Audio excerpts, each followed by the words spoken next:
야담 이야기. 소첩은 하룻밤만이라면 싫어요. 매일 밤. 옛날 한 양반의 아들이 절에서 10년 동안 공부를 하고는 이만하면 과거를 볼 수 있겠지. 하고 집으로 돌아오고 있었습니다. 원래 남봉꾼인 이 양반의 아들은 범같이 무서운 아버지의 우격다짐에 못 이겨 절에 가서 글을 읽었는데 공부를 하면서 불공들이고 돌아가는 유부녀들을 남몰래 겁탈한 것이 한두 사람만이 아니었습니다. 그는 집으로 돌아가다가 점쟁이를 만난 김에 과거에 급제할 수 있겠는지 한번 점을 쳐볼 생각을 했습니다. 그래서 사람들 틈을 비집고 들어가서 은전 5잎을 점쟁이의 손에 쥐어주며 갈 길이 바쁘니 자기 전부터 쳐달라고 했습니다. 하하, 내가 점을 치다가 이런 점은 처음 보았소이다. 도대체 점괘가 뭐라고 나왔어? 창룡사나 개월치미요 배년붕반 원무심이라 했소이다. 그게 도대체 무슨 뜻이요? 글쎄올시다. 나도 점을 수천 번 쳤으나 이런 점은 처음이 올시다. 그것도 풀지 못하는 주제에 점을 쳐. 양반의 아들은 팩소리를 지르며 발길로 점쟁이를 차놓고는 엽전을 도로 빼앗아쥐고 홀 가버렸습니다. 그런 양반의 아들이건만 운수가 좋았던지 애비의 덕을 입어 중년에야 과거에 급제하여 황해도 해주 부윤으로 내려가게 되었습니다. 가마에 점잖게 올라앉아 거드름을 피우며 가고 가던 그는 어느 갈림길목에 이르렀습니다. 이때 저쪽에서 신랑이 탄 꽃가마가 달려오더니 갈 길이 급했던지 부윤이 앉은 가마가 지나갈 길을 가로질러 건너갔습니다. 하잘것없는 신랑 가마가 원님의 행차기를 가로 건너가다니?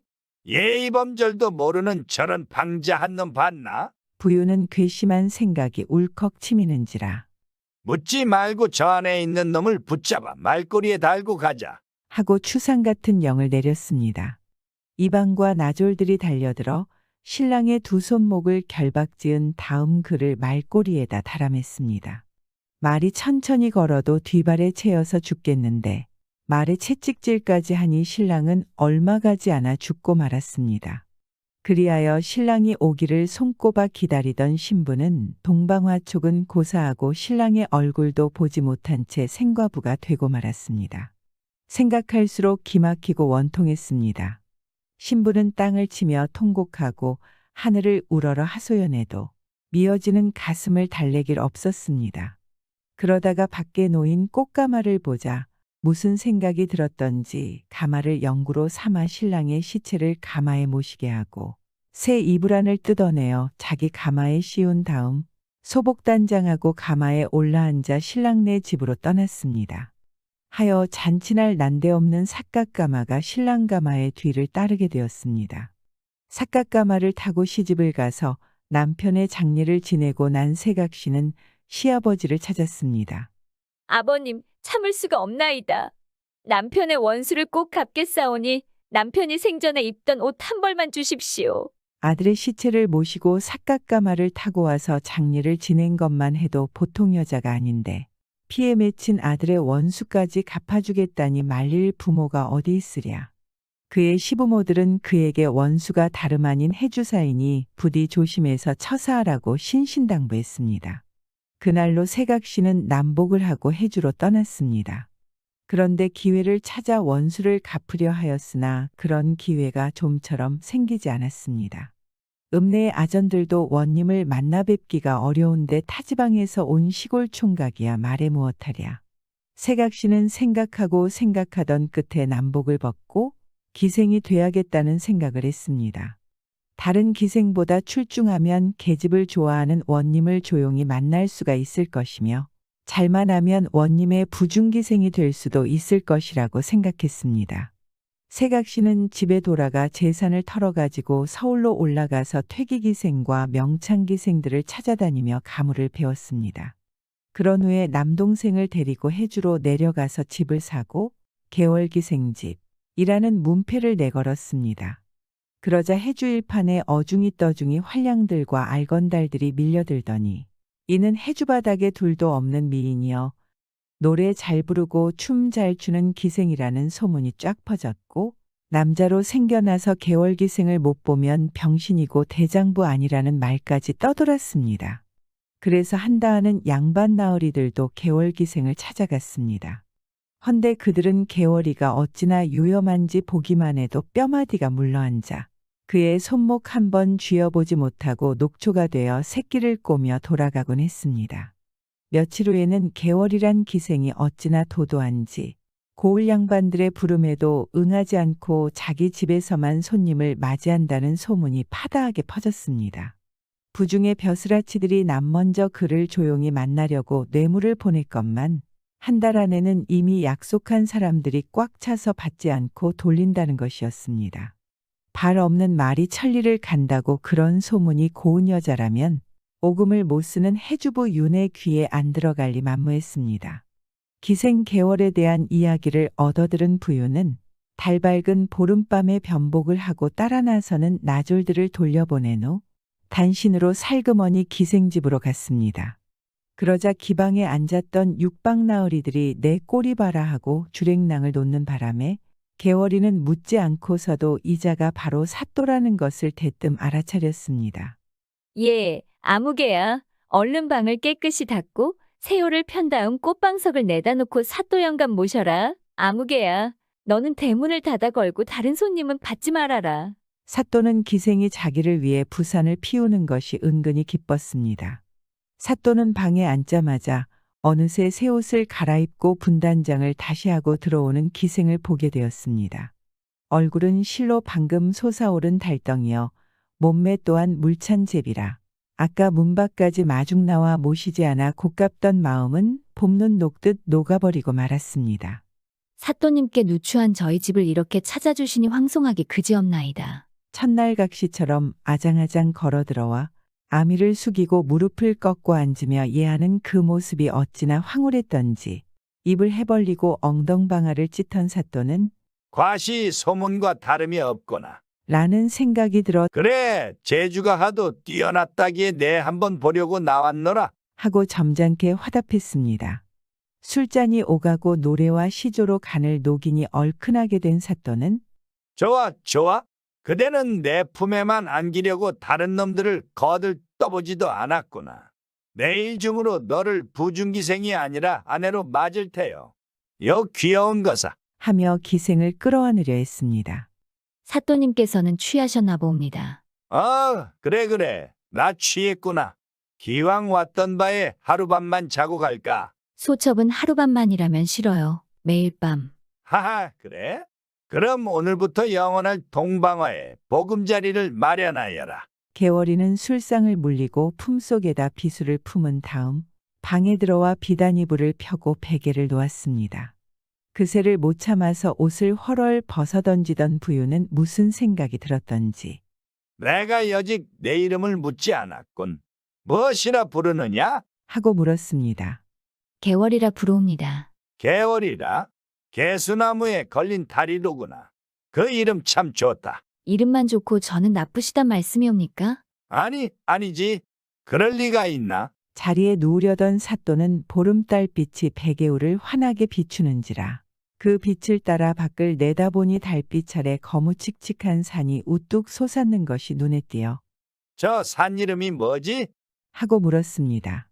창룡산이라고 하옵니다. 뭐시? 그 말에 사또는 깜짝 놀라서 벌떡 일어났습니다. 평생 마음속에 잊혀지지 않는 것은 절에서 10년 동안 공부하고 나오다가 점쟁이를 만나 신수점을 친 것인데 그것인즉 창룡사나 개월치며 배년붕반 원무심이라 라고 한 그것이었습니다. 창룡사나 개월침이란 창룡사 날에 개월의 베개란 뜻이요. 배년반이 난달이 둘이니 2월 보름이라 바로 오늘이요. 원무심이란 무엇인가? 옳지. 원자에서 마음심을 떼고 나면 죽을 사자로다. 아차, 내가 오늘 개월의 베개우에서 죽는다는 말이구나. 이렇게 묘하게 맞아떨어질 법이 어디 있단 말인고? 한데 설마 저 계집이 나를 죽이냐? 아니면 어떤 놈이 숨어 있단 말인가? 사또가 이렇게 생각하는데 무슨 낌새를 알아챘는지 개월이가 품속에서 시퍼런 칼을 빼들고 그한테 다가섰습니다. 개월이는 방금 전과는 판판 달리 얼굴이 이그러지고 눈에서는 불이 펄펄 일었습니다. 사또는 온몸에 소름이 쫙 끼치고 몸이 후들후들 떨려 뒤로 물러 앉았습니다. 너 인연 장난을 해도 분수가 있지? 이게 무슨 짓이냐? 장난? 홍, 누가 철천지 원수와 장난을 한다더냐? 뭐? 원수라니? 나는 오늘 너를 처음 보는데 원수라니? 그게 어디 될 말이냐? 내가 뭘 잘못했단 말이냐? 잘못한 일이 한두 가지냐?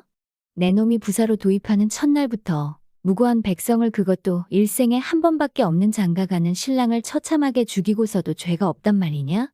지난 반년 동안에 내 놈이 지은 죄만 하여도 쌓아놓으면 저 창룡산보다 더 높을 게다. 그래도 잘못한 일이 없단 말이냐?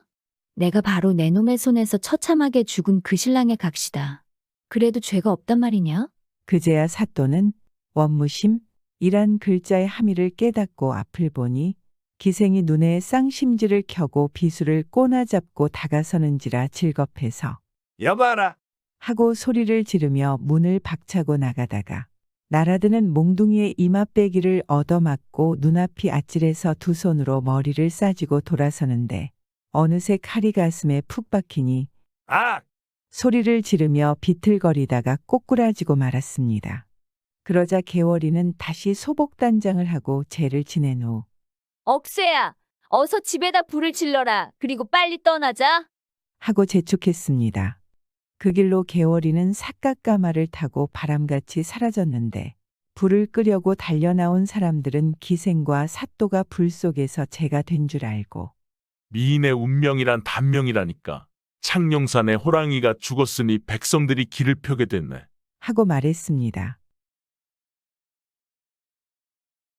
옛날 중원에서는 인간 70고래회 라고 늙은이 나이 70세가 되면 쓸모없이 밥축만 내는 폐물이라고 땅속에다 혼자 거처할 수 있는 집을 지어주고 이래동안 먹을 수 있는 생쌀만 주었다고 합니다. 그리고 고구려의 한 왕자는 부친의 왕위를 찬탈하기 위하여 중원의 고려장을 본받아 부왕을 산장하고 60이 넘은 노인은 무조건 생장을 하라고 국법을 내었는데 이것을 일러 고려장이라고 하였습니다. 바로 이런 시절의 한 고을에 김서방이라는 사람이 살고 있었습니다.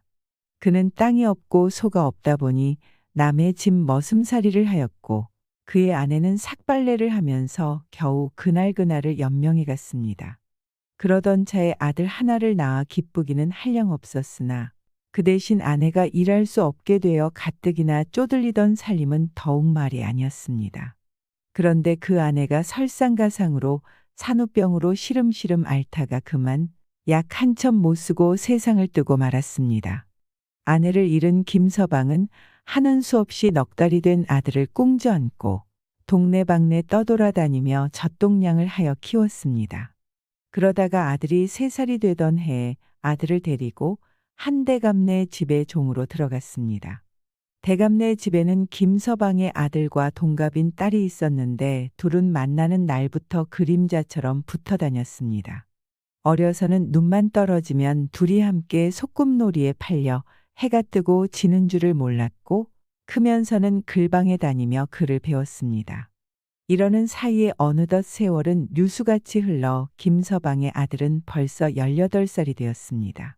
아들은 고생 속에서 살아오신 아버지가 편안한 날을 보지 못하다가 이제 몇 년 지나 60이 되면 고려장을 지내야 할 일을 생각하니 기가 막혔습니다. 그래서 담은 몇 해라도 아버지를 더 편안히 쉬게 하려고 자기가 대신 대감집 종으로 들어갔습니다. 대감네 딸은 비록 김서방 아들이 종이기는 하나 어려서부터 소꿉놀이 신랑인데다가 마음씨 착하고 부지런하고 총명하다는 걸 알고 은근히 사모하던 차였지만 기뻐할 수만은 없었습니다. 신분의 차이가 있었기에 어떻게 할 수가 없었습니다. 딸은 가끔 어렸을 때 신랑 신부로 놀았던 것을 생각했습니다. 그때 너무 행복했는데 첫날 밤 놀이할 때 서로 옷걸음 푸는 흉내 내면서 많이 웃었던 게 생각이 나네.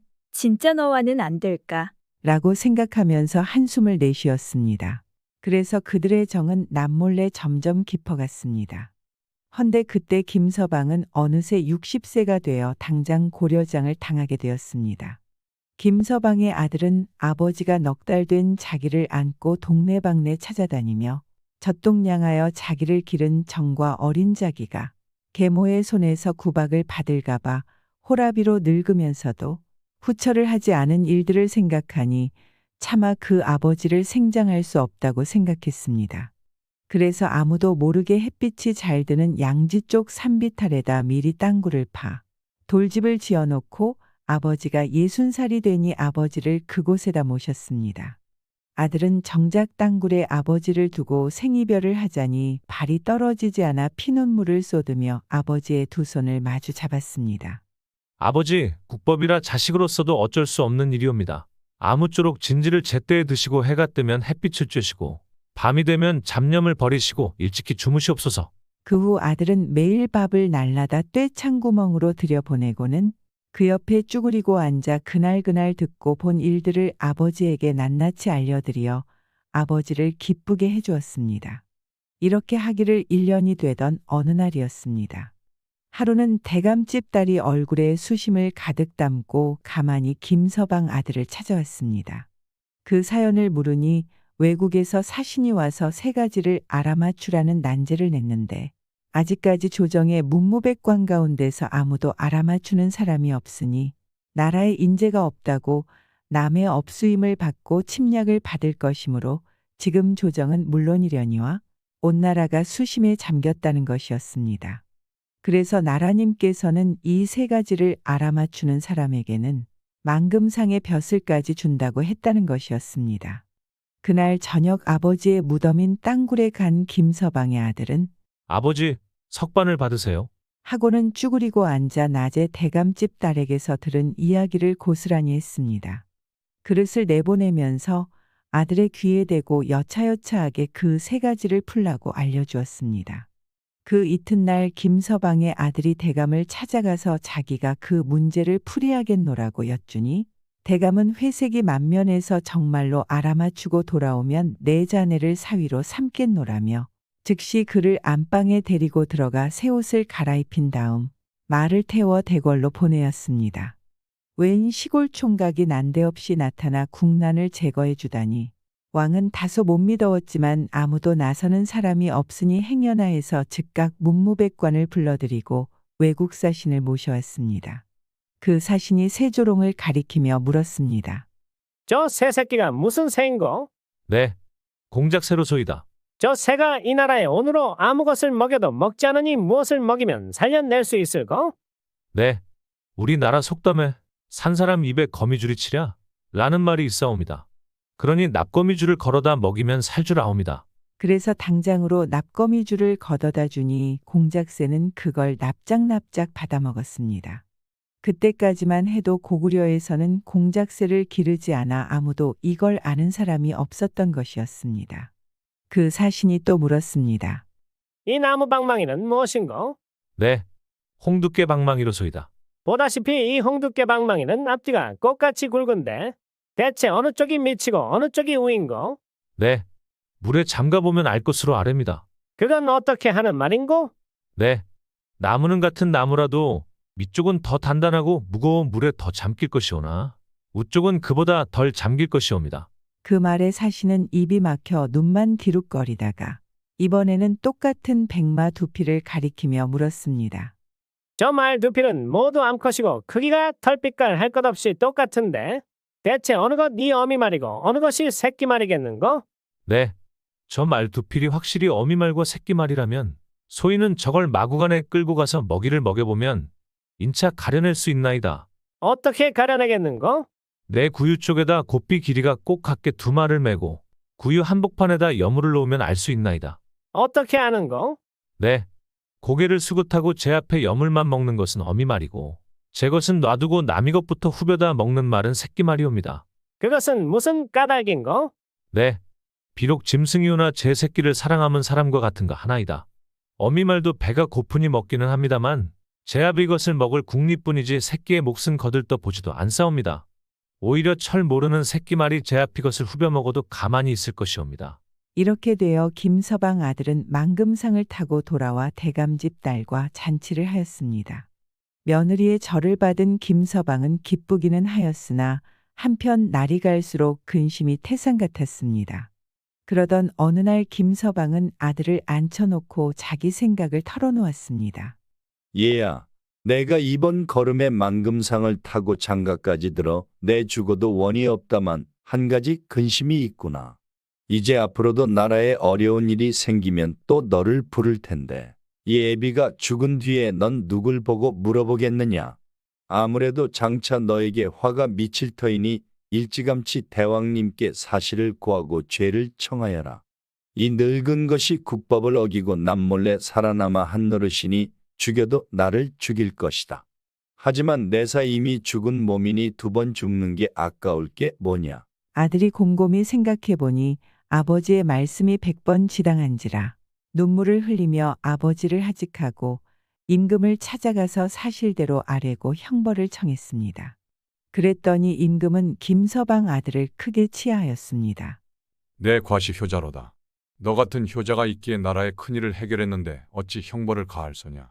사람이 늙으면 보고 듣고 겪은 일이 많아 지혜가 늘고 견식이 늙거늘 나라의 보배가 아닐 수 없다. 그런데도 선왕께서 인간 60에 고려장이란 법을 내어 생장으로 숱한 인재를 죽이고 인의도덕을 어지럽혔으니 내 오늘 이런 법이 심히 부당했음을 알겠구나. 과인이 명하노니 이 목매한 고려장을 즉각 폐지하도록 하겠으니 그대는 돌아가는 길로 부친님을 그 어두운 땅굴에서 내놓아 햇빛을 보게 하고 백년장수하도록 모시어라. 집으로 돌아온 김서방 아들은 아버지가 다시 살아나게 되니 기쁘기가 한량없어 큰 잔치를 베풀고 동네방네 사람들을 청하여 하루 동안 마음껏 즐기었습니다. 이때로부터 예순이 되면 노인들을 생장하던 악습이 폐지되고 그 대신 큰 잔치를 차려 갑자 을축인 60년이 지나고 다시 시작한다는 의미에서 환갑잔치가 생겨나게 되었다고 합니다. 옛날 옛적에 있었던 이야기입니다.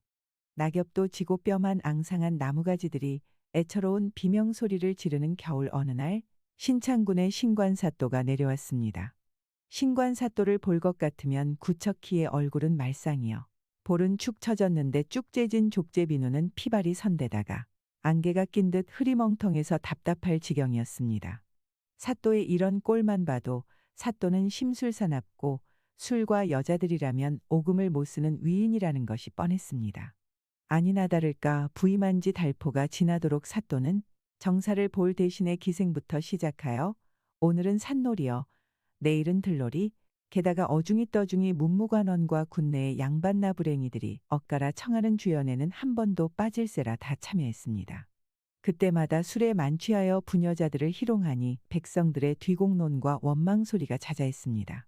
그러던 어느 날 호방의 초청을 받고 호방네 집으로 갔던 사또는 호방의 철을 보자 그만 첫눈에 환장할 지경이 되어 군내 인류기생까지도 쓴 외보듯하였습니다. 하지만 자기 밑에 있는 관원의 아내라 감히 범접은 못하고 은근히 추파를 보내며 낚시를 던졌지만 물리지 않았습니다. 호방과 그의 부인은 보고도 못 본 척 듣고도 못 들은 척하며 술과 안주만 권하는지라 사또는 벙어리 냉가슴 알트 낑낑 아름소리까지 내며 관하로 돌아가고 말았습니다. 사또는 관사에 돌아온 뒤 앉으나 서나 눈을 뜨나 감으나 호방 부인의 솟아오르는 보름달같이 환한 얼굴에 샛별 같은 눈동자, 제비 같은 몸맵시가 눈에 삼삼하여 며칠 밤을 뜬 눈으로 세우던 끝에 한 가지 꾀를 생각해냈습니다. 아침 조회가 끝나자 신관사또는 호방을 불렀습니다. 마음씨 비단 같아 평생을 남에게 싫은 소리 한번 해보지 못했고 달개 모가지도 비틀어보지 못한 호방이 개하에 들어서자 신관사또는 말상 같은 얼굴에 흉측한 웃음을 지으며 족제비 눈에 살기를 띠고 말했습니다. 호방을 부른 건 다름이 아니라 전날 호방네 집에서 잘 먹은 술과 안주에 취하여 고생하던 차에 마침 지나가는 금강산 도사님께 여쭈었더니 겨울철에 멍석달기가 특효약이라고 하는데 모두들 하는 말이 호방이 아니고서는 그걸 구할 수 없다고 하니 내 믿고서 특히 부탁하네. 2, 3일 내로 꼭 구해다 바치게. 전날의 행동을 보아 무슨 재앙이라도 닥쳐오리라고 짐작은 했으나 아닌 밤중에 홍두깨 내밀듯 엄동설 안에 딸기를 얻어오라고 명령을 받자 호방의 눈앞은 졸지에 캄캄해졌습니다. 이건 늑대보다도 비위가 더 두텁고 승냥이보다 지독한 신관사또가 생트집을 잡아 나를 모해하거나 파직을 시키고 내 아내를 가로채자는 수작이다. 호방은 이렇게 생각하면서도 하는 수가 없어 예, 하고 물러나왔습니다. 집으로 돌아온 호방은 사랑방에 들어서자 문을 걸고 자리에 누웠습니다. 세상 만사가 귀찮았습니다. 사내 대장부로서 눈을 편히 뜨고 꽃 같은 아내를 짐승 같은 사또한테 빼앗긴다고 생각하니 입맛이 떨어지고 손맥이 나른한 게 차라리 그 꼴을 보지 않고 죽는 것만 못하였습니다. 벌써 몸종과 부인이 여러 번이나 다녀갔지만 호방은 문을 안으로 건 채 단마디 대답을 하고는 이틀째나 식음을 전폐하고 죽기만을 기다렸습니다. 이때 호방에게는 애지중지하는 14살 나는 아들이 있었습니다. 서당에서 공부하던 아들이 이 소식을 듣자 곧 집으로 달려왔습니다. 아버님, 비천한 자식이 부친님께서 병환에 계신 줄도 모르고 있다가 방금 전에야 기별을 받고 달려왔소오니 들어가서 죄를 용서받게 하여 주옵소서. 아니 내가 어찌 왔느냐? 하라는 공부는 하지 않고. 예, 부친님께서 병환에 계신다는 소식을 듣고 그리 골속에 들어가지 않아서 선생님께 말미를 청했더니 쾌히 승낙하셨습니다. 난 아무 병도 없으니 어서 돌아가거라. 아버지, 나라의 비밀이 아닐진데 부자간에 무슨 못할 말이 있어서 하나밖에 없는 자식마저 속이옵니까? 부친님께서 몸에 병은 없다고 해도 마음속에 가득 찬 수심이야 어찌 소자를 속일 수 있겠습니까? 옛말에 사람의 죽음은 효자로서도 대신할 수 없다고 했지만 백지장도 맞들면 가볍다고 했사오니 불효자식이지만 부친님의 근심을 나눠하기를 절절히 바라옵니다. 아들의 말에 목이 콱 메어 눈물을 줄줄 흘리던 호방은 간신히 한마디를 했습니다. 내가 알 일이 아니로다. 소자 아직은 철부지이지만 아버지의 피줄을 타고 나지 않았사옵니까? 성인들의 말씀에 이르기를 부부간엔 비밀이 있어도 부자간엔 비밀이 없다고 했사온데 한고을의 호방이란 중임을 맡아보시는 부친님께서 어이하여 이다지도 견식이 좁으시나이까? 호방은 하는 수 없이 문고리를 벗겨주고 나서 아들의 물음에 한숨을 지으며 자초지종을 설파하였습니다. 아이고 아버지, 그만한 일에 뭘 시금까지 전폐하고 초심하시옵니까? 어서 일어나 진지나 드시옵소서. 소자 이 길로 산에 가서 딸기를 따다가 사또님께 바치겠나이다. 내가 애비라고 위로해서 하는 말은 고맙다만 하늘의 별따기가 엄동설하네 어디 가서 딸기를 따온단 말이냐? 제가 어찌 부친님을 속이겠습니까? 실은 소자에게 사또님의 분부에 대답할 만 한방책이 있어서 올린 말씀이오니 그리 아옵시고 일어나 진지상이나 받으시고 귀중한 몸 돌보시기 바라옵니다. 이튿날 소녀는 군수를 찾아갔습니다. 사또님께 아뢰옵니다. 무슨 일인고? 호방의 아들이 사또님을 배웁겠다는 정갈이옵니다. 그래, 어서 들라 하여라. 군수가 웃음집이 흔들흔들해서 자리를 고쳐잡고 내다보니 이마에 피도 마르지 않은 소년인지라 기쁨을 숨기며 네, 무슨 일로 왔느냐? 하고 물었습니다.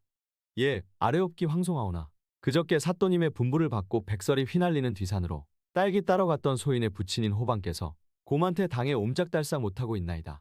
그래서 소자 대신으로 이렇게 알리러 왔사옵니다. 소년의 말에 귀를 기울이던 사또는 눈보라에서 곰한테 당했다는 소리를 듣자 에이, 소보다 더 미련한 놈 같으니라고. 엄동설안의 곰은 무슨 놈의 곰이며 곰은 지금쯤 겨울잠을 자고 있을 텐데 이게 말이 되느냐? 하고 혀를 끌끌 찼습니다. 그 말을 기다리던 소년은 한 발자국 다가서며 사또님께 아뢰옵니다. 엄동설안의 곰이 겨울잠을 자서 없다는 사또님의 말씀은 천만지당하옵니다. 그런데 어떤 사람은 엄동설안에 산딸기가 있다니 곰보다 더 미련하지 않나이까? 사또님. 하고 대꾸했습니다. 소년의 말에 대답할 말이 없게 된 신관사또는 낑낑 갑자르다가 서글픈 웃음을 지으며 내가 호방의 본관에 대한 충성이 어떤 거를 떠본 것이니 그리 알고 내일부터 나와서 일을 보라고 전해라. 하고 슬쩍 말을 돌려댔습니다. 집에 돌아온 소년은 기뻐서 아버님, 소자가 산딸기를 따다가 바쳤더니 사또께서는 매우 기뻐하시며 내일부터 부친님께서 나와 일을 보시라고 했사옵니다. 하고 아뢰었습니다. 그게 정말이냐? 내가 무얼 어떻게 했느냐? 아들의 이야기를 듣고 난 호방은 자기가 담차고 지혜 있는 아들에만 못하다고 자신을 꾸짖었습니다. 그때로부터 보름이 지나서였습니다. 시골에 사는 소년의 이모가 달려와서 대성통곡하며 말했습니다. 신관사서 사냥을 나왔다가 자기를 보고 수청을 들라고 하는 것을 거절했더니 수수께끼를 내고 가면서 3일 내로 수수께끼대로 고기를 잡아오지 못하면 자기를 붙잡아가겠다는 것이었습니다. 그래서 생각다 못해 형부님의 도움을 받으려고 이렇게 달려왔습니다. 이모는 이렇게 말하며 소년의 어머니를 붙잡고 울었습니다. 어이구, 이놈의 세상에서는 얼굴이 고와도 원수구나. 그놈이 나한테 눈독을 들이다가 우리 애한테 망신을 당했는데 이번엔 내가 또 걸려들 줄을 꼬맨들 생각했겠니? 어머니가 기가 막혀 눈물을 흘리는데 소년이 다가앉으며 물었습니다. 이모님, 그놈이 무슨 수수께끼를 냈습니까? 글쎄, 줄 없는 낚시를 가지고 끝없는 바다에 가서 고기를 잡아오라누나. 소년이 머리를 갸우뚱거리며 한동안 생각하더니 이모님, 너무 걱정하지 마세요. 돌아가서 사또가 오면 이렇게 대답하세요. 하며 여차여차하라고 일러주었습니다. 사흘 만에 신관사또는 가마 한 채까지 가지고 소년의 이모 집을 찾았습니다. 군수가 농부네 집에 도착하니 물찬 제비같이 고운 몸매에 한박꽃 같은 웃음에 보름달같이 환한 부인이 나와서 고개를 숙이며 맞는지라 신관사또는 침을 꿀꺽 삼키며 물었습니다. 집주인은 어디 갔느냐? 그 말인즉 고기를 잡아왔느냐 하는 물음이었습니다. 저의 낭구님께서는 발 없는 지게를 지고 자루 없는 도끼를 가지고 뿌리 없는 아들매기를 캐러 갔사옵니다. 부인의 꾀꼴새 같은 목소리에 정신없이 따라 외우던 사또는 사람들이 하하 웃는 바람에 깜짝 놀라 정신을 차리며 발 없는 지게가 어디 있으며 자루 없는 도끼로 어떻게 아들매기를 치며 더구나 뿌리 없는 아들매기가 어디 있단 말이냐? 하고 올럼했습니다. 그렇다면 줄 없는 낚시를 가지고 끝없는 바다에서 어떻게 낚시질로 고기를 잡을 수 있사옵니까? 사또가 농부 아내의 물음에 대답을 못하고 그건 하고 쩔쩔매자 옆에 있던 농부들은 배를 끌어안고 폭소를 터뜨렸습니다. 그 바람에 갯골망신을 당한 신관사또는 꼬리 빳빳이 도망치고 말았다 합니다. 그런데 이 사실이 소문이 나서 임금님 귀에까지 들어가니 임금은 당장 이놈을 내치라고 하여 결국 관직에서 물러나니 동네 사람들에게 평생 삿대질만 받으며 살았다고 합니다. 옛날 송도에 사는 선비 남송아기 한 번은 이모가 사는 섬마을에 놀러 갔었습니다. 이모네 옆집에는 담을 두른 양가집이 있었는데 그 집에는 선녀라고 부르는 절색의 무남동녀가 있었습니다. 이름 그대로 선녀는 인물이 절색일 뿐만 아니라 글도 잘하여 소문이 났는지라 섬마을은 물론 송도에 한다 하는 선비들과 활량들이 그 집의 사위가 되기 위해 문턱이 닿도록 다녔지만 선녀 낭자를 직접 본 사람은 하나도 없었습니다. 하루는 남송아기 이모부의 부탁을 받고 양가집으로 심부름을 갔었습니다. 마침 그 집 주인 영감이 고을에서 나온 예방나리와 한담하는 중이어서 선비는 하는 수 없이 기다리게 되었습니다. 수양버들 밑을 거닐던 그는 저도 모르는 사이에 후원까지 들어갔습니다. 후원의 수양버들 숲속에는 큰 연못이 있었는데 때마침 선녀낭자가 거기서 고기에게 먹이를 주고 있었습니다. 이전부터 미인이며 문장가로 소문난 처녀를 단 한 번만이라도 만나보았으면 하던 송아기는 오늘 먼 발치에서나마 선녀를 바로 보게 되었습니다.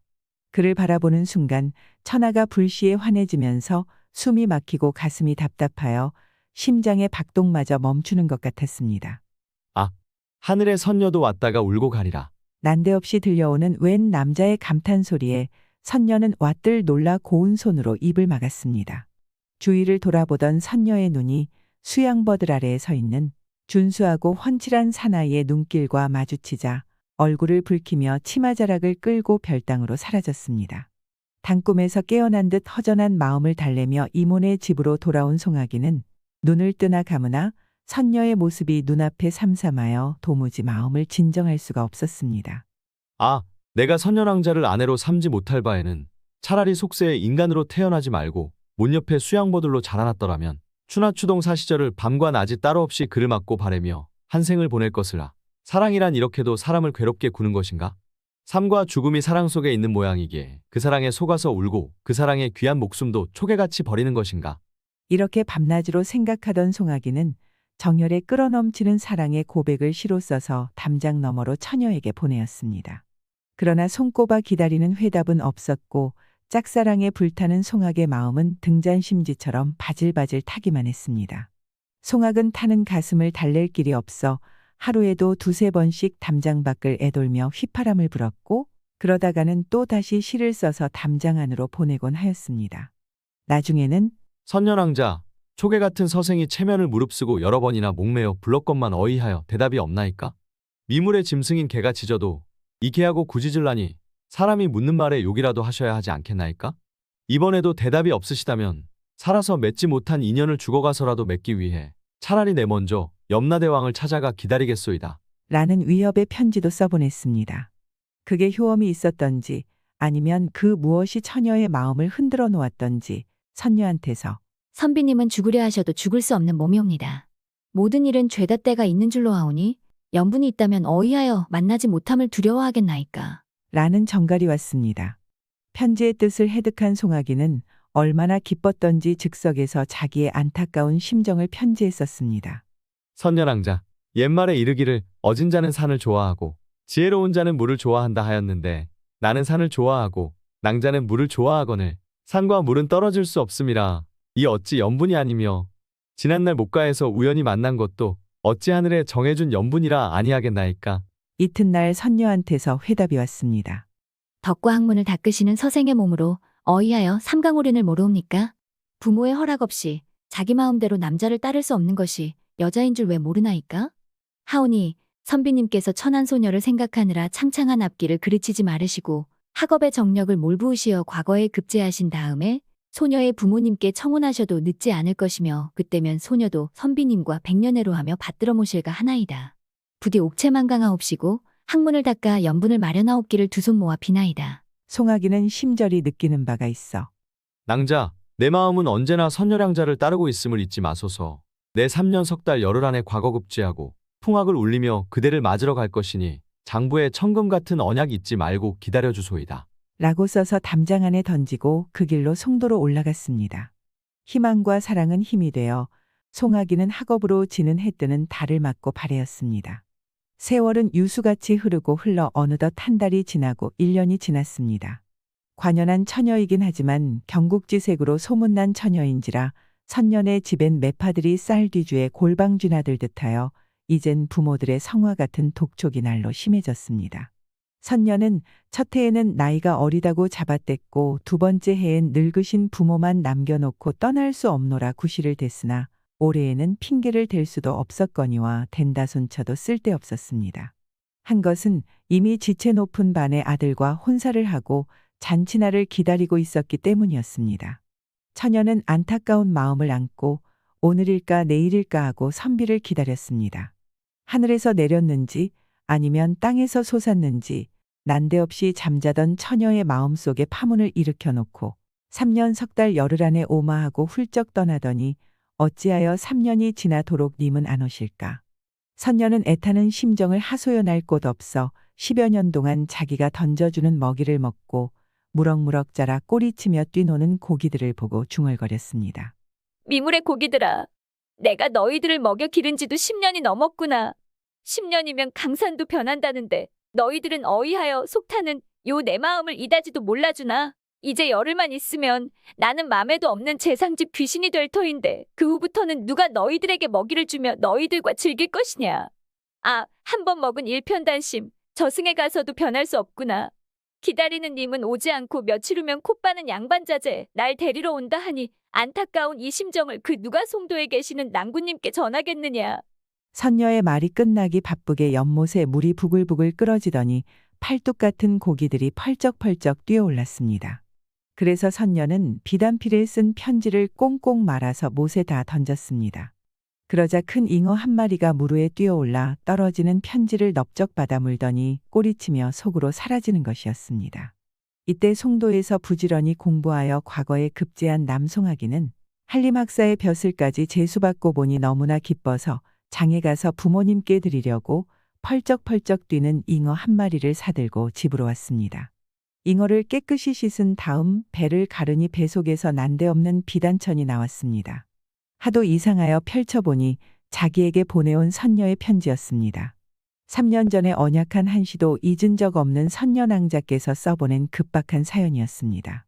송아기가 부모님 앞에 엎드려 사연을 아뢰니 부모들은 그더러 인차 떠나라고 하였습니다. 하여 그는 백마를 잡아타고 나는 듯이 섬마을로 달렸습니다. 한림학사 남송아기 닿는 말에 체질하여 땀투성이 된 몸으로 선녀의 집에 들어가자 신랑 마중을 나왔던 사람들은 모두 깜짝 놀랐습니다. 남송아기 선녀 부친 앞에 엎드려 전후 사연을 이야기하고 고기 뱃속에서 꺼낸 편지를 내놓으니 신기해하지 않는 사람이 없었습니다. 선녀 부친이 급히 후원으로 들어가 선녀에게 물으니 사실이 그러한지라. 내 딸과 자네의 정성이 용왕님을 감동시켰나 보이다.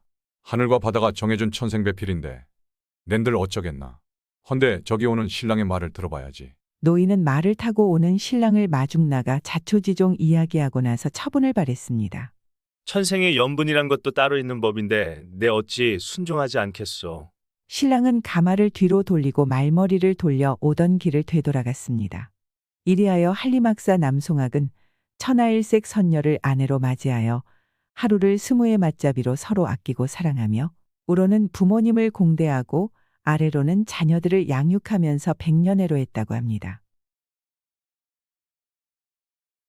옛날 양주에서 그리 멀지 않은 장제울이라는 곳에 박진사라는 사람이 살고 있었습니다. 박진사는 마음씨 어지고 가난한 사람들을 동정해주기 좋아하는 선비였습니다. 그런데 그의 사촌 동생은 천하에 없는 날치기꾼이었습니다. 하루는 물건을 잔뜩 지고 인 중년 부부가 박진사네 집을 찾았습니다. 진사님 계시옵니까? 누구신지 들어오시오. 여쭙기 황송하오나 저는 샘물둥치에 사는데 진사님 댁에 의지하여 잔명이나마 보존하려고 찾아왔소이니 살펴주시옵소서. 박진사가 내다보니 그들의 옷은 남노하기 그지없었고 얼굴은 살이 쑥 빠져 광대뼈가 드러났고 눈은 한 치씩이나 들어간 것이 여간 힘들어 보였습니다. 그런 사람들이 자기를 의지하려고 찾아왔다니 박진사는 하인을 불러서 쪽방을 내주라고 분부했습니다. 이튿날부터 그 사내는 백정지를 다니었는데 그의 성이 리가라 모두 그를 리백정이라 불렀습니다. 때는 섣달 금음께라 여기저기서 소를 많이 잡았는데 리백정은 그런 곳을 찾아다니며 소를 잡아주고는 살고기를 한 칼 썩둑 베내어 이건 박진사님께 드릴 것이다 라고 하며 꼬챙이에 꿰놓곤 했습니다. 그러나 사람들은 리백정이 박진사네 집에 유숙하고 있다는 것을 아는지라 누구든지 감히 말을 못했습니다. 이렇게 그는 소고기를 서너 꼬챙이씩 해가지고 와서는 진사님께 드리며 이 고기로 채를 하십시오 라고 했습니다. 그는 이렇게 3년 동안을 하루같이 일하더니 돈량이나 잘 벌었습니다. 4년째 되던 섣달 금음날 리백정은 고기 안주를 잘 마련한 후 술을 받아가지고 박진사가 있는 사랑방으로 들고 갔습니다. 수년 동안 진사님의 사랑을 받으며 배를 많이 끼쳤습니다. 내일은 고향으로 돌아가야겠기에 약소한 술이나마 올리려고 들어왔습니다. 이튿날 그는 박진사와 고별하면서 한번 꼭 찾아오십시오 라는 말을 남겼습니다. 그때 박진사의 육촌되는 이가 서산군수로 있었습니다. 박진사가 육촌을 만나보러 가다가 괴산을 지나게 되었는데 그때 그는 자기 집에 와 있던 리백정이 생각나서 그를 찾아갔습니다. 리백정은 박진사를 반갑게 맞아주었습니다. 리백정네 집에서 며칠 묵은 박진사가 떠나려 할 때 리백정은 그럼 돌아올 때 꼭 들려 쉬고 가라고 열당부나 하였습니다. 박진사가 육촌 동생네 집에 가서 놀고 돌아오는 길로 괴산에 이르니 웬 하인이 그를 붙잡고 인사하는 것이었습니다. 눈여겨보니 그는 리백정의 머슴이었습니다. 리백정네 집에 이르니 마루에 왔다 갔다 하던 리백정이 박진사가 오는 걸 보자 버선발로 달려가 맞았습니다. 리백정네 집에서 며칠 묵은 박진사는 리백정이 그처럼 만류하는 것도 마다하고 길을 떠나게 되었습니다. 박진사가 밖에 나가보니 벌써 좋은 말에다 부담을 지워놓았는데 한쪽 부담에는 한삼 세 몫을 가득 담고 다른 한쪽에는 안주 황삼을 꼴똑 담았었습니다. 약소한 대로 가지고 가주십시오. 박진사가 거절하다 못해 그대로 가지고 집에 돌아왔습니다. 박진사 사촌이 이걸 보자 욕심이 나서 몸살을 했습니다. 소문난 진상인 박진사 사촌은 암탉을 놓아 길렀는데 암탉이 알을 낳게 되면 수탉이 있는 집들을 찾아가서 우리 집에는 암탉밖에 없네. 이 알은 자네네 집 수탉이 교미하여 낳은 것이니 자네 것일세. 하며 돌려주곤 했습니다. 이렇게 한 달 두 달 지나니 사람들은 양반 박서방은 지나치게 엮은 사람이더니 이제는 머저리로 됐다고 했습니다. 그러던 그의 봄이 되자 박서방은 숫소를 사다가 놓아 기르더니 가을부터는 집집에서 송아지를 낳게 되면 곧 찾아가서 그걸 끌고 왔습니다. 주인이 놀라서 왜 남의 송아지를 끌어가는가고 물으면 그는 나는 자네 집 수탉이 우리 집 암탉과 교미에서 낳은 알을 몽땅 돌리지 않았소. 이 소는 내 집 황소가 교미에서 낳았으니 그래 우리 집 송아지가 아니고 뭐여. 그놈은 이렇게 양반이란 턱을 대고 백성들의 재물을 마구 긁어가는 악한이었습니다. 그리고 동네 처녀들만 보면 음탕하게 쳐다보며 언젠가 내 배 위에 올라가리라 라며 희롱까지 하며 다녔습니다. 그런데 그는 사촌형인 박진사가 한 번 걸음에 적잖게 벌어가지고 온 것을 보자 굴뚝 같은 욕심이 치밀어 캐고 들었습니다. 형님, 서산에 먹을 게 많습니까? 이 사람아, 서산은 자네도 알다시피 작은 고을인데 뭘 먹을 게 있겠나? 먹을 게 없다는 게 형님은 어디서 이렇게 많이 얻어왔소? 사촌 동생이 따지고 드니 박진사는 할 수 없이 자기 집에 와 있던 리백정이 괴산에 사는데 은혜를 갚느라고 주기에 할 수 없이 가져왔노라고 이야기했습니다. 사촌 동생이 생각해보니 형이 저렇게 많은 물건을 가져온 걸 봐선 양반인 자기가 가서 한번 따지면 백정인 그놈은 무서워서라도 벌벌 떨면서 한술에 꽉 박아줄 것이라고 생각했습니다. 그래서 이튿날 새벽에 괴산을 향해 떠났습니다. 리백정네 집에 이르니 정자관을 쓴 리백정이 장죽을 입에다 물고 마루에 안아서 부채질을 하고 있었습니다. 사촌 동생이 그 꼴을 보더니만 저런 백정놈의 자식 같으니라고. 내 놈이 감히 정자관을 쓰고 장죽을 꼬나 들고 양반인 체하고 행세를 해. 냉큼 꿇어 엎디지 못할까. 하고 고래고래 소리쳤습니다. 리백정이 내려다보니 알건달이며 날강도인 박진사의 사촌 동생인지라 여봐라. 하고 점잖게 하인을 부르더니 저기 미친놈이 왔으니 붙잡아다 광에 가두도록 해라. 하고 분부했습니다. 그러자 장정들이 달려들어 박진사의 사촌 동생을 제꺽 붙잡아 광에다 집어넣고 밖으로 자물쇠를 절컥 잠갔습니다. 박진사의 사촌 동생은 사면이 환히 내다보이는 광에 갇히고 보니 더욱 기가 막혀서 에이 벼락을 맞을 백정놈아. 냉큼 나를 내놓지 못할까. 하고 소리쳤습니다. 얘들아, 미친 개한테는 몽둥이 찜질이 제격이니라. 저 녀석이 미쳐서 아무 소리나 하면 날뛰는데 미친 사람은 침을 제일 무서워하니라. 가까이 갔다가는 괜히 다치겠으니 긴 장대기 끝에다 송곳이나 돗바늘을 박아가지고 사면에서 사정없이 찌르도록 해라. 하인들이 잠깐 사이에 장대기 끝에다 송곳이며 돗바늘을 박아가지고 통발 안에 든 쥐를 찌르듯 이쪽 저쪽에서 찌르니 박진사 사촌 동생은 아프다고 소리치며 맴돌아쳤습니다.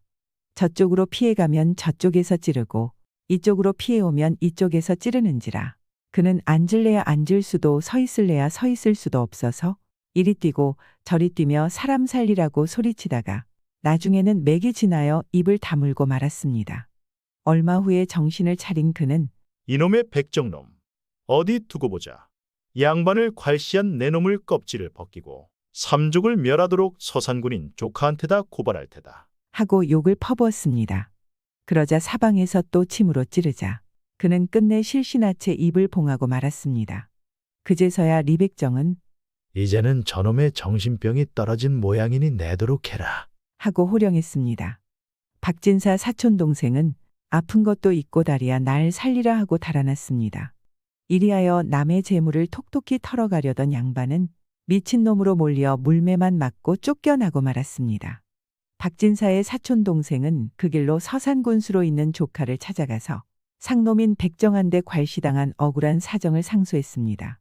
자기 삼촌이 백정놈한테 미친 게 몰리듯하고 온몸이 성한데라곤 없이 벌집이 된 것을 제 눈으로 본 서산군수는 형방을 불러 백정놈을 당장 잡아오라고 했습니다. 형방이 라졸과 함께 박진사 사촌 동생을 앞세우고 백정네 집에 와서 보니 그 백정이란 사람은 바로 동방급제하여 진사가 되고 후일 판서까지 지낸 리대감이었습니다. 형방은 박진사 사촌 동생을 보고 눈을 편히 뜨고서도 태산을 몰라본 미친놈이라며 눈이 빠지게 욕을 하고 나서 귓뺨을 이리치고 저리쳤습니다. 그 바람에 개잡은 포수처럼 우렁거리며 왔던 박진사 사촌 동생은 또 뺨을 맞고 말았습니다.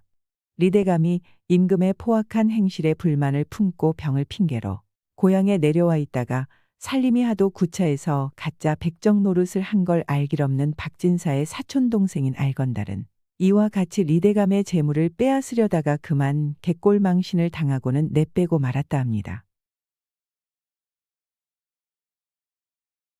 옛날 강원도 영월 땅의 꿀벌처럼 부지런하고 비단처럼 마음씨 고운 농사꾼 부부가 살고 있었습니다.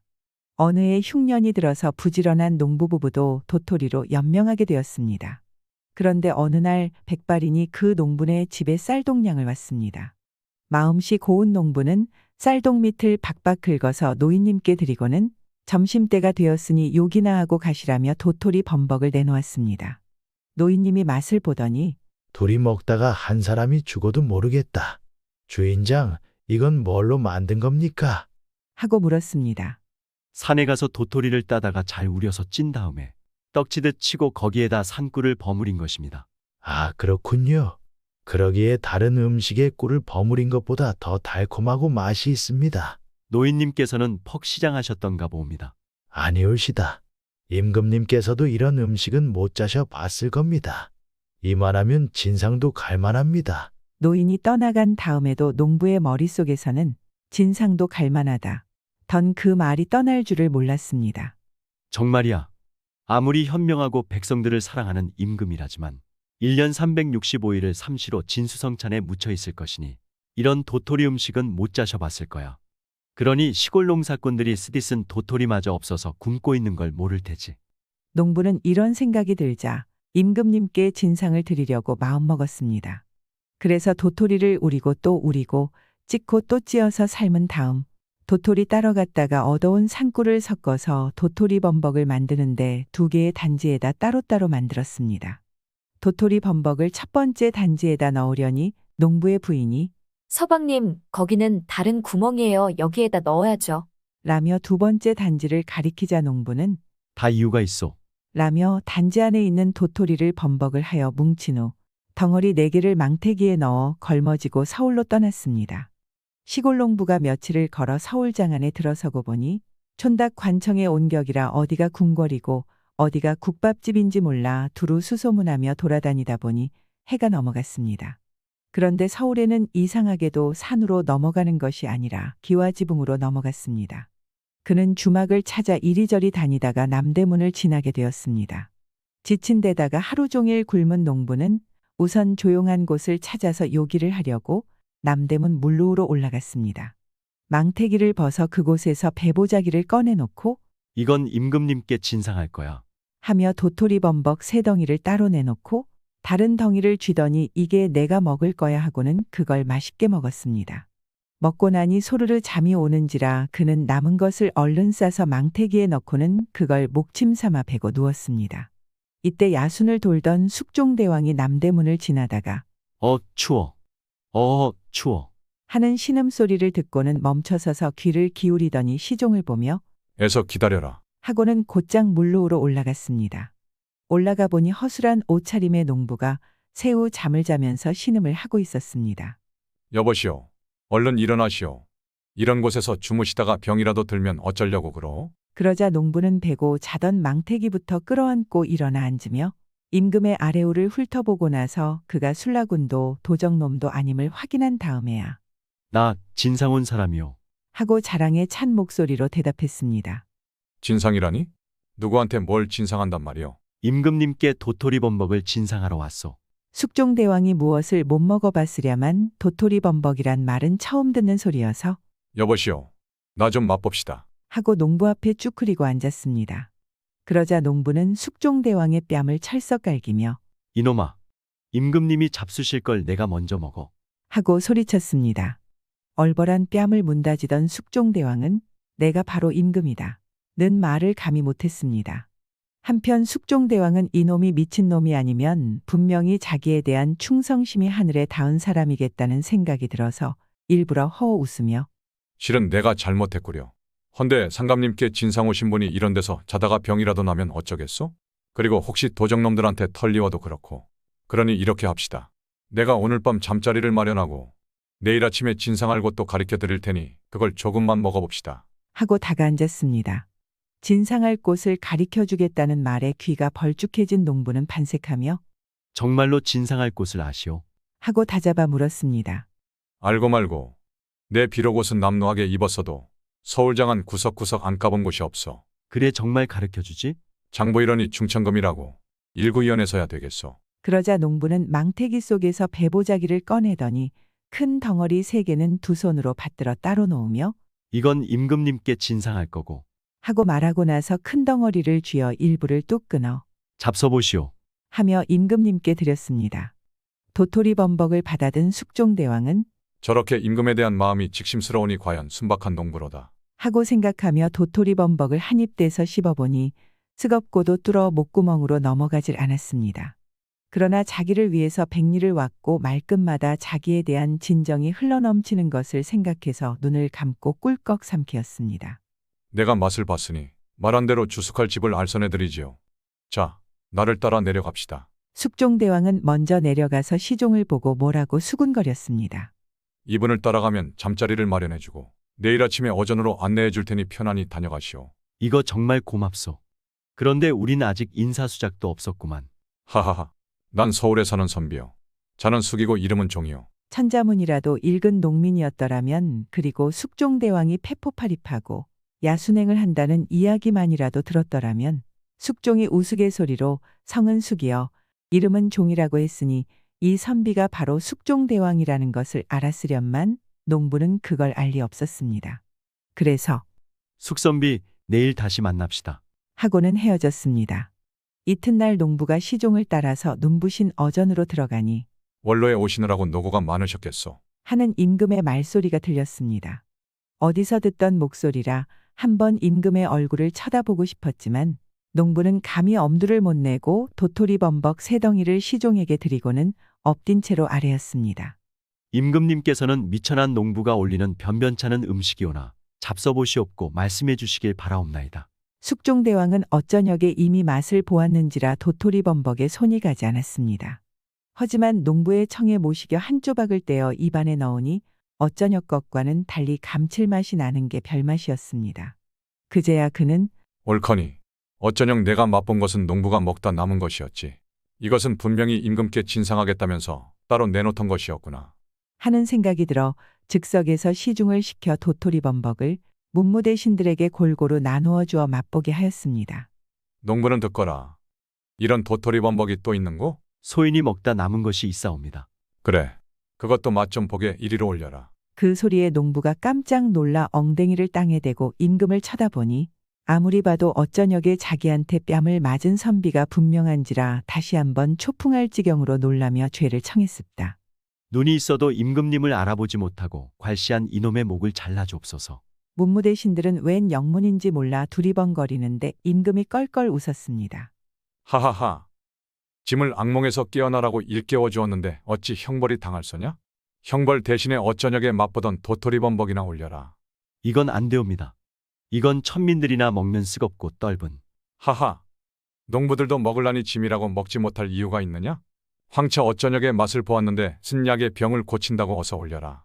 시종이 농부가 마지못해 내놓은 것을 보자기채로 들고 가서 아뢰었습니다. 옳거니 어쩌녁에 맛보던 것이군. 그래 올해 농사는 흉년이란 말이지. 하고 물었습니다. 농부는 방금 시종이 임금을 상감마마라고 부르는 걸 들었는지라 상감마마, 아래옵기 황송하오나 봄에 가물이 들어서 시부침이 안 된 데다가 여름 내내 장마가 치다 보니 거둘 것이 없는 줄로 아뢰옵니다. 고했습니다. 그러니 농부들은 바로 이런 것을 먹겠다. 숙종대왕이 농부들이 먹는다는 도토리 범벅을 쳐들고 자, 경들도 골고루 맛보도록 하라. 하고는 얼굴빛을 흐리더니 가란 음성으로 말했습니다.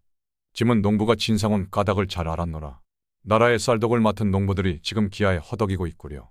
그래 농부는 소원이 뭔지 아뢰도록 하라. 황송하옵니다. 온 동네 사람들이 굶주리고 있사오니 목숨이나 부지하도록 대여곡이라도 얼마간 주시옵소서. 새해에 농사지어 갚을 터이오니 곡이나 주었으면 감사하겠나이다.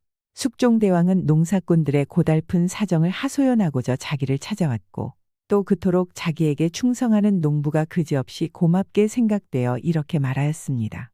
짐은 잊지 않고 보내줄 터이니 돌아가서 기다리도록 하라. 성은이 만극하옵니다. 상감마마.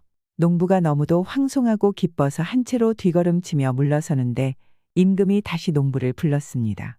개 좀 섞어라. 농부에게 관직을 주어 나라의 충신으로 봉하려 하니 어서 소원을 말해보도록 하라. 시골에서 나서 자라보고 들은 것이 없는 농부는 무슨 벼슬이 좋을지 몰라 임금의 거듭되는 물음에 인차 대답을 올릴 수 없었습니다.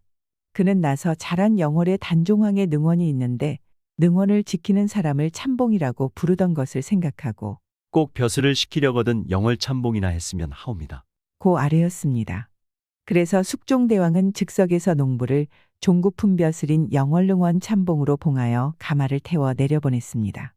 후에 그 사연을 들은 영월 사람들은 농부를 친절히 도토리 참봉이라고 불렀다고 합니다. 구독과 좋아요, 알람 설정은 사랑입니다.